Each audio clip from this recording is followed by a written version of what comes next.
दोस्तों आज के इस वीडियो का टॉपिक एमसीबी और आरसीसीबी में क्या अंतर होता है और इनके कनेक्शन किस तरीके से किए जाते हैं।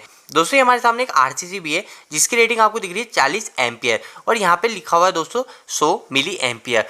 तो दोस्तों इससे हमको साफ पता चलता है कि हमारी जो आरसीसीबी होती है इसके अंदर दो टाइप की रेटिंग होती है, एक 40 एम्पियर और एक यहाँ पे लिखा है 100 मिली एम्पियर। जबकि हमारी जो एमसीबी होती है इस एमसीबी के अंदर ओनली फॉर एक ही रेटिंग होती है जो यहाँ पे आपको दिख रहा है C63 एम्पियर। तो दोस्तों इस वीडियो के अंदर मैं आपको कुछ डाउट क्लियर करूंगा एमसीबी और आरसीसीबी के अंदर, और आखिर आपको ये भी बताऊंगा कि आपको घरों के अंदर एमसीबी लगानी चाहिए या फिर आरसीसीबी लगानी चाहिए, और साथ साथ इसके कनेक्शन किस तरीके से किए जाते हैं वो भी आपका डाउट क्लियर कर दूंगा। तो दोस्तों सबसे पहले अगर हम इलेक्ट्रिकल की बात करें तो दोस्तों ये जो मैंने सिंबल बनाया है ये आरसीसीबी का सिंबल होता है। कहीं पे भी अगर इलेक्ट्रिकल ड्राइंग होती है तो वहाँ पे आरसीसीबी का सिंबल कुछ इस तरीके का उपयोग किया जाता है। और वहीं एमसीबी की बात करें तो एमसीबी का सिंबल काफ़ी सिंपल होता है जो कि आपको कुछ इस तरीके का दिखेगा।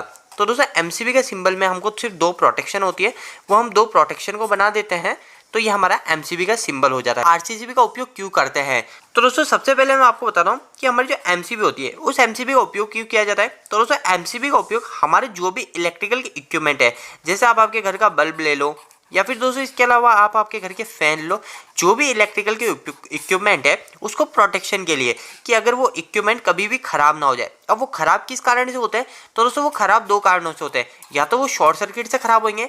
शॉर्ट सर्किट के अंदर दोस्तों क्या आता है कि हमारे उसके अंदर फेस और न्यूट्रल आपस में भिड़ गए तो वो शॉर्ट सर्किट होता है, धमाका जिसको बोलते हैं वो शॉर्ट सर्किट होता है। इसके अलावा दोस्तों एक और प्रॉब्लम होती है जिससे हमारे फैन या बल्ब खराब हो सकता है, वो होता है दोस्तों ओवरलोड। ओवरलोड का मतलब कि हमारे उस फैन की कैपेसिटी सिर्फ इतनी है फिर भी हम उसको उससे ज़्यादा लोड पे कनेक्ट करा रहे हैं। जैसे आपकी कोई बाइक होती है, उस बाइक के ऊपर ओनली फॉर 2 आदमी ही बैठा सकता है, पर आप उसके ऊपर 3 आदमी बैठा रहे हो, 5 आदमी बैठा रहे हो, तो दोस्तों वो हो गई उसकी ओवरलोड कैपेसिटी।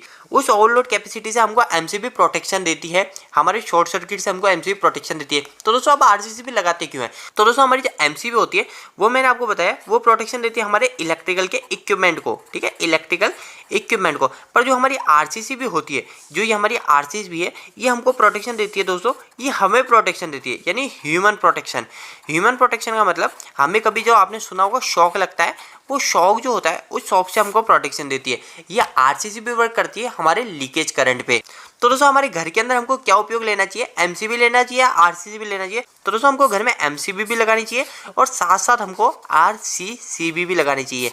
ऐसा क्यों? क्योंकि एमसीबी हमारे इलेक्ट्रिकल के इक्विपमेंट को सुरक्षा देगा, पर जो आरसीसीबी जो होगी वो आरसीसीबी हमें सुरक्षा देगा कि हमको कभी इलेक्ट्रिकल का शॉक ना लगे। तो दोस्तों जो हमारी आरसीसीबी होती है, इस आरसीसीबी के अंदर जो रेटिंग होती है जो आपने देखी है 100 मिली एम्पियर यहाँ दिख रही है। इसके अलावा जो हमारी आरसीसीबी आती है वो ओनली 3 रेटिंग में आती है, या तो 30 मिली एम्पियर आएगी, या 100 मिली एम्पियर आएगी, या फिर 300 मिली एम्पियर आएगी। तो दोस्तों हमको कौन सी आरसीसीबी का उपयोग करना है, हमको कैसे सेलेक्ट करना है कि हमारे लिए कौन सी सही है। तो दोस्तों सबसे पहली चीज़, हमारे 300 मिली एम्पियर हमारे लिए जरूरी नहीं है। अगर हम घर की बात कर रहे हैं तो वहाँ पे 300 मिली एम्पियर नहीं लगानी चाहिए। दो चीज़ें बचती है, एक 30 मिली एम्पियर और 100 मिली एम्पियर। तो दोस्तों बात कर लेते हैं कि 300 मिली एम्पियर का उपयोग करते हैं। तो 300 मिली एम्पियर दोस्तों हम इंडस्ट्री में उपयोग करते हैं जहाँ पे काफ़ी ज़्यादा करंट हैवी लोड कनेक्ट है। और इसके अलावा दोस्तों 300 मिली एम्पियर का उपयोग वहाँ किया जाता है जहाँ पे हमको फायर से प्रोटेक्शन मिलती है, जहाँ पे फायर प्रोटेक्शन होती है, जहाँ पे आग लगने से हमको सुरक्षा चाहिए, वहाँ पे हम 300 मिली एम्पियर के आरसीसीबी का उपयोग करते हैं। इसके अलावा दोस्तों हमारे घरों के अंदर हम या तो 30 मिली एम्पियर उपयोग करते हैं या फिर 100 मिली एम्पियर के आरसीसीबी का उपयोग करते हैं। इसके अलावा दोस्तों एमसीबी और आरसीसीबी में क्या अंतर होता है पहले मैं आपको यह बताता हूँ, फिर इसके बाद में मैं आपको इसके कनेक्शन के बारे में बताऊंगा। हमारी एमसीबी भी 63 एम्पियर तक आती है और हमारी जो आरसीसीबी होती है वो आरसीसीबी ओनली फॉर 63 एम्पियर तक ही आती है।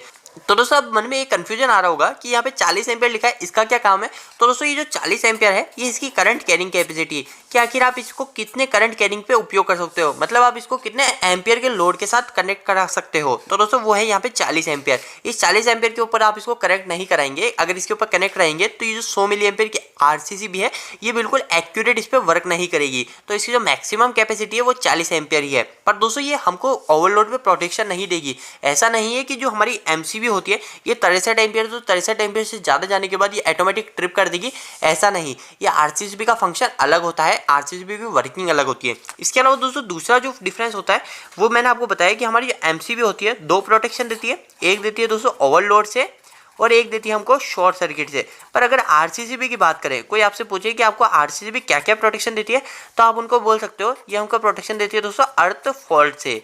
अर्थ फॉल्ट दोस्तों आपको एक और चीज़ बताऊं कि आपने एक वर्ड सुना होगा ELCB।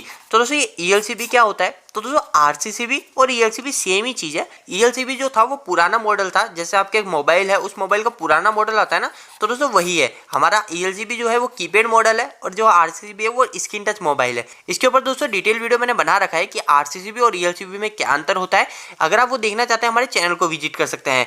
इसके अलावा दोस्तों अगर बात करें तो हमारी MCB जो होती है वो MCB सिंगल पोल की भी आती है, 2 पोल की भी आती है, 3 पोल की भी आती है और 4 पोल की भी आती है। जबकि हमारी जो RCCB होती है ये RCCB ओनली 2 टाइप की आती है, या तो 2 पोल आएगी जो आपको अभी दिख रही है 1 पोल और 2 पोल, ठीक है, 2 पोल आएगी, या फिर एक आएगी 4 पोल जिसके अंदर 1 2 3 4 पोल होंगे। तो दोस्तों हमारी RCCB ओनली 2 टाइप की आती है, 2 पोल और 4 पोल। तो दोस्तों अगर आपसे कोई पूछे कि RCCB का उपयोग कहाँ किया जाता है तो आप उनको बोल सकते हैं कि शॉक से प्रोटेक्शन के लिए हम RCCB का उपयोग कर सकते हैं, मतलब हम ह्यूमन हमारी प्रोटेक्शन के लिए RCCB का उपयोग करते हैं।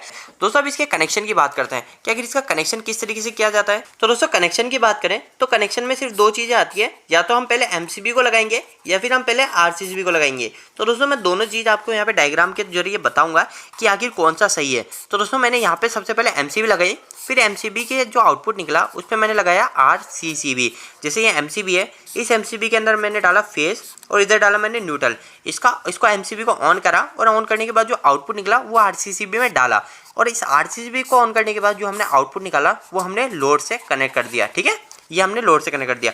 अब दोस्तों इधर बात करते हैं, हमने पहले RCCB जोड़ रखी है, तो RCCB को जो ऑन करा तो ऑन करने के बाद हमने MCB जोड़ दी और MCB को ऑन करने के बाद हमने लोड कनेक्ट करा दिया, ठीक है, ये हो गया हमारा LOAD लोड। तो दोस्तों अब हमारे लिए कौन सा डायग्राम सही है, हमको पहले क्या कनेक्ट करना है, MCB या RCCB।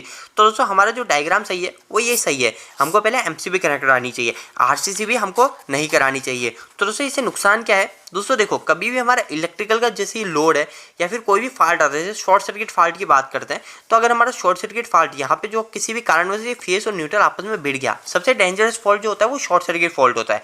तो दोस्तों अगर ये फेस और न्यूट्रल यहाँ पे टच हो गया तो ये टच होने के कारण दोस्तों हमारा क्या होगा, यहाँ पे शॉर्ट सर्किट होगा और शॉर्ट सर्किट के कारण हमारा पूरे सिस्टम के अंदर शॉर्ट सर्किट फैल जाएगा, ठीक है। तो दोस्तों हमारी जो MCB होगी वो MCB हमारी यहाँ लग रही है तो हमको प्रोटेक्शन मिलेगी, और दोस्तों अगर यहाँ पे शॉर्ट सर्किट हो गया किसी कारण तो हमारी जो MCB है वो MCB हमको यहाँ पे भी प्रोटेक्शन देगी। अब दोस्तों इस सिस्टम में बात करते हैं, तो इस सिस्टम के अंदर दोस्तों अगर यहाँ पे शॉर्ट सर्किट होगा, ये फेस न्यूट्रल आपस में भिड़ गया, तो हमारी MCB यहाँ पे है, हमारी MCB पहले लग रही है तो हमको शॉर्ट सर्किट प्रोटेक्शन मिलेगी। पर दोस्तों अगर यहाँ पे बात करें, इसके अंदर अगर यहाँ पे शॉर्ट सर्किट हुआ तो दोस्तों हमारी RCCB कोई शॉर्ट सर्किट प्रोटेक्शन नहीं देगी, और दोस्तों ये शॉर्ट सर्किट कंटिन्यू चलता रहेगा और किसी भी तरह की प्रोटेक्शन हमको नहीं मिलेगी। तो दोस्तों आप इस तरीके से भी याद रख सकते हैं कि RCCB को हम लोड के पास कनेक्ट कराते हैं और MCB को हम जितना हो सके लाइन से पास कनेक्ट कराते हैं, कि हमारे जहाँ से फेस न्यूट्रल आ रहा है वहाँ से हम सबसे पहले MCB को ही कनेक्ट कराते हैं। तो दोस्तों उम्मीद है कि ये वीडियो आपके लिए हेल्पफुल रहा होगा। दोस्तों अगर आपको ये वीडियो अच्छा लगा हो तो इस वीडियो को लाइक कीजिएगा। अगर आपका कोई भी सवाल इस वीडियो के प्रति या फिर इलेक्ट्रिकल से जुड़ा है तो आप मुझे नीचे कमेंट बॉक्स में कमेंट करके पूछ सकते हैं। इलेक्ट्रिकल वीडियोस अगर आप हिंदी में देखना पसंद करते हैं आज इस चैनल को सब्सक्राइब कर लीजिए। आज के लिए इतना ही, धन्यवाद।